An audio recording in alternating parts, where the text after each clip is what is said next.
Kag nag-desisyon sila nga magpauli, no? Kag na-encounter nila si Jesus, mga hinigugma.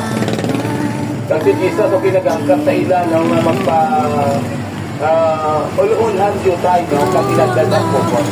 So sa malipot ng istorya, mga hinigugma, ang ilang nga kadugayon sa pangisda, bawag na anak na sila sa sining klase nga pangalangitan ano. Pero bisan pito nila ang dagat o ng panahon, mga hinigugma. No? So nag-aabot din mga hinigugma nga wala o kisang alivyo ang ilang eksperyensya. Ang ilang pagkadugay na, no? Sa pagpangisda. No? So nag-aambal ini isang kamaturan, mga hinigugma, bisan ano mo gali kadugay na. Nga nag-himo sila nga butang, no? O kung ilang nga palangitan. No?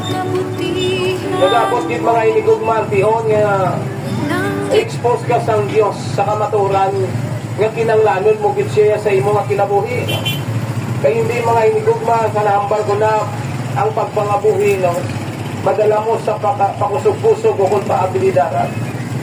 Paalam-alam, kundi ini mga hinigugma, bugay o kung grasya sa Ginoo.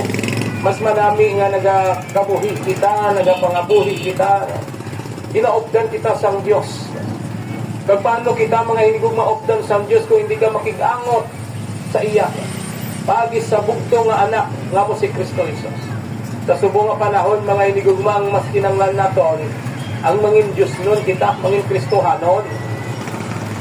Kaya nga mga hinigugma, sa aton subong nga panahon, nya kung hindi ka magpanugyan sa Diyos, kasi mahulog mga hinigugma, o kung matuman sa imo nga kinabuhi, inang ginasiling nila nga kapit sa patalim.